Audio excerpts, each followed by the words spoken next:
I'm your anchor. I told you you're my pole.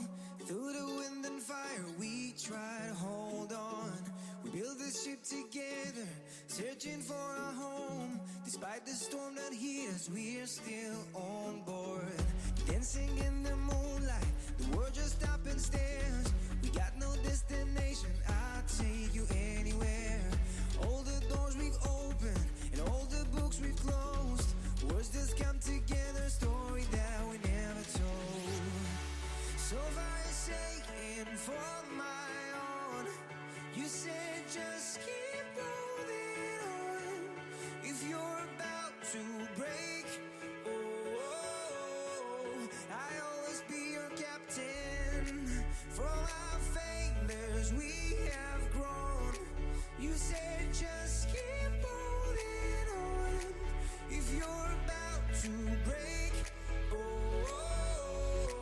I'll always be your captain. I'll be your captain. I'll always be your captain. Ooh.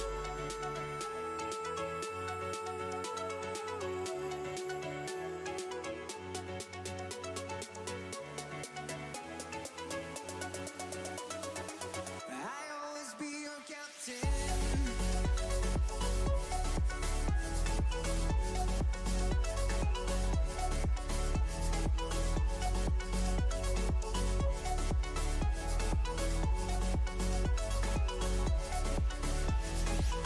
You told me I'm your anchor. I told you you're my pole.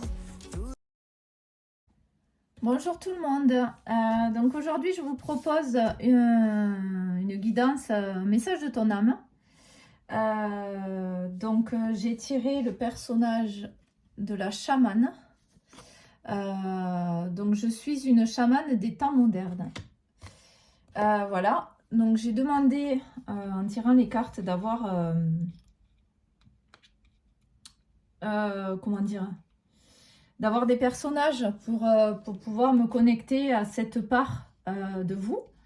Voilà, donc avant que la carte de la chamane tombe, j'ai eu l'éveil, la dualité, le rejet et le pardon. Voilà, donc je vais prendre les messages de votre âme parce que comme je dis toujours, moi je tire pas les cartes, je me sers pas des cartes en fait. Voilà, c'est juste pour pouvoir avoir des choix. Mais bon, là le message est assez quand même direct. Donc je vais vous transmettre les messages de votre âme. Alors encore une fois, les guidances, vous avez un message, ne s'adresse pas à tout le monde. Voilà, vous l'écoutez, si ça vous parle, tant mieux, ça peut vous aider. Si le message ne vous parle pas du tout, vous oubliez en fait. Voilà, il n'y a pas de souci. Ce sont des messages qui sont très ciblés. Alors, qu'est-ce qu'on me transmet comme message ?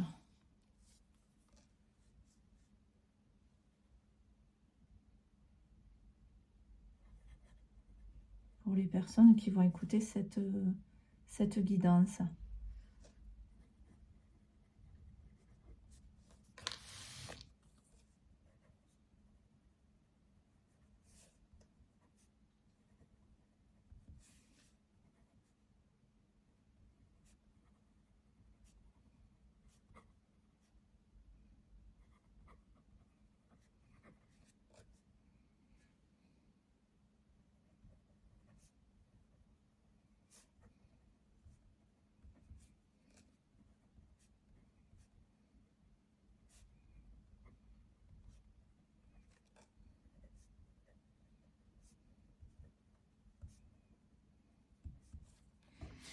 Donc le message est clair. Alors là, c'est pas le message de votre âme. Je sens que c'est vos guides ou une entité qui est là, qui fait passer un message. Enfin, c'est vos guides. Je ne sens pas une entité dans le sens de défunt. Le message est clair. Tu es dans une phase de secret envers toi-même. Tu te mens à toi-même et donc tu mens à ton âme. Donc votre âme, qu'est-ce qu'elle a à transmettre ?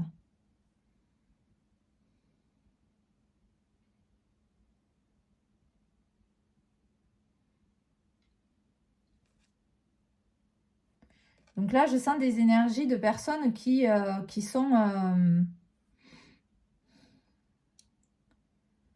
se sentent tiraillées en ce moment, qui se sentent perdues. Ils savent plus... J'allais dire où ils crèchent, c'est pas très... un langage un peu familier, mais voilà, c'est ce qui me vient.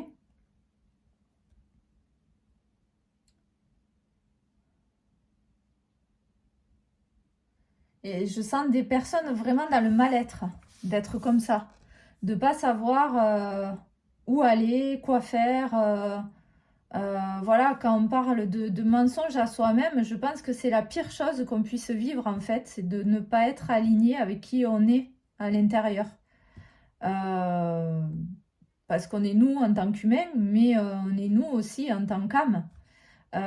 Et l'âme, quand elle n'est pas, j'allais dire, mise en valeur avec notre part d'humain, en fait, on est justement la carte de la dualité aussi, ça me fait penser à ça.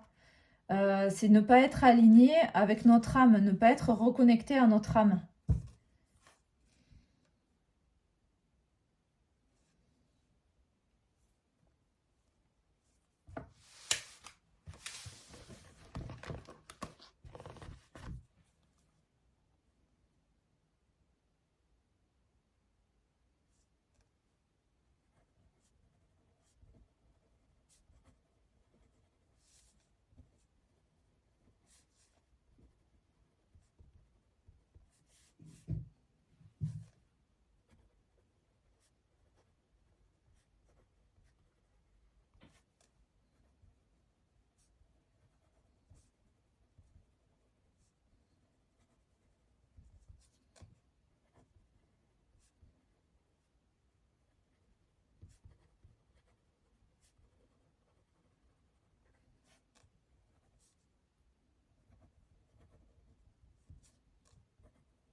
Oui, voilà, donc, je vous lis le message. Donc là, c'est le message de votre âme.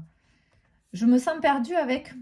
Alors, je me sens perdue avec moi-même. Donc, le avec moi-même, on m'a montré l'image de soi-même, c'est qui elle est aujourd'hui, en fait.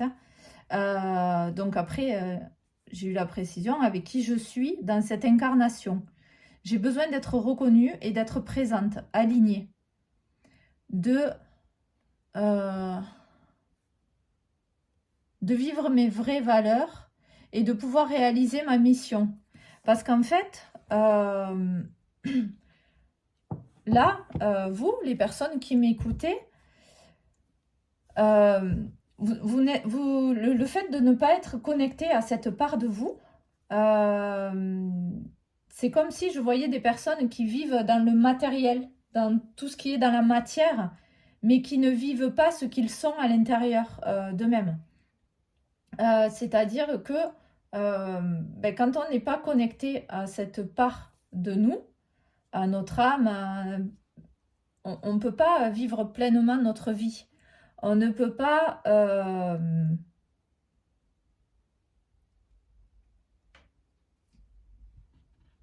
on ne peut pas incarner en fait ce pourquoi on est revenu sur Terre.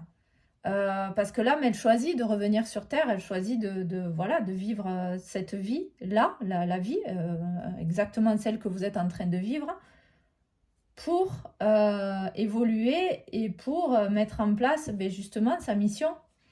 Voilà, donc il y a des personnes qui ont une mission d'aider les autres, et il y a des personnes qui ont des missions de faire, comment dire... il y a tout un tas de choses. Bon, c'est souvent dans la bienveillance et tout ça, hein, voilà. Mais en tout cas, là, votre âme, elle ne peut pas vivre sa mission parce que vous êtes en rejet de tout ça. Je sens des personnes qui vraiment ne veulent pas se reconnecter à cette part-là. Alors ça remonte peut-être à des vies antérieures ou des blocages que vous avez vécus. Mais en tout cas, c'est important aujourd'hui d'en prendre conscience et de vous dire que si vous avez des épreuves de vie qui reviennent sans cesse, c'est peut-être parce que vous avez quelque chose à comprendre. Et là, aujourd'hui, ce message, il est pour vous. Ce que vous avez à comprendre, c'est que vous devez, parfois, on n'a pas forcément le choix de devoir vivre ce qu'on a à vivre. Voilà. Et quand on enchaîne les problèmes, n'importe quoi, hein, la roue de la voiture qu'on retrouve crevée, on tombe en panne, j'en sais rien, on loupe le train, enfin plein de petites broutilles comme ça, une fuite dans la maison, enfin voilà. Et ben, quand on enchaîne ce genre de problèmes dans notre vie, à un moment donné, il faut se poser, se poser et se poser les bonnes questions. Voilà. Pourquoi tout ça? Pourquoi tout ça? Tout allait très bien et là, d'un coup, rien ne va plus. Ben, c'est parce que bien souvent, on n'est pas aligné en fait. On n'est pas aligné avec notre âme, avec cette part de nous. Et notre âme, elle ne peut pas vivre ce qu'elle a à vivre sur Terre. Donc, ben, là-haut, on nous envoie des signes alors, ça peut être des signes positifs. Tous les jours, on voit un papillon au même endroit. On a des oiseaux qui viennent taper à la baie vitrée. Enfin, ça peut être des signes, les heures miroirs, des choses comme ça. Mais voilà, quand on ne comprend pas et qu'on est borné et qu'on est justement matérialiste, à vouloir rester dans notre petit cocon de vie très matériel et tout ça, ben, à un moment donné, ça monte en niveau en fait. Hein, les signes, après, on se dit, bon, il ne comprend pas, ben, on va augmenter le niveau, quoi. Et si on est matérialiste, eh ben les signes vont se répercuter sur le côté matériel. En tout cas, c'est ce que moi, je pense. Voilà, je n'ai pas la science infuse, comme on dit. Je peux me tromper ou peut-être que d'autres personnes voient ça différemment. Mais en tout cas, moi, c'est comme ça que je le vois. Et donc, voilà. Donc, on nous envoie ces signes pour qu'on puisse un peu redescendre sur Terre. Le fait de redescendre sur Terre, c'est pas être forcément dans la matière. C'est, voilà, on sort de son ego et on réalise que on a quelque chose à vivre sur Terre. On a une mission. Et si cette mission, elle se rattache à la spiritualité, au fait d'aider les autres, au fait d'aider les âmes et tout ça, c'est quelque chose d'important et il faut en prendre conscience. Donc voilà. Donc là, c'est le message que j'ai pour vous aujourd'hui. Il est assez court, mais assez direct. Donc j'espère que ça parlera au maximum de personnes. Voilà. Donc reconnectez-vous à cette part de vous, à votre âme, à votre mission de vie, voilà, à ce côté moins matériel en fait. Et vous verrez que quelque part les choses vont tourner autrement. Voilà. Mais j'espère que ça vous aura parlé, que ça vous aura plu, entre guillemets, parce que c'est pas vraiment un message, voilà. Je vous dis à très bientôt. Bye bye.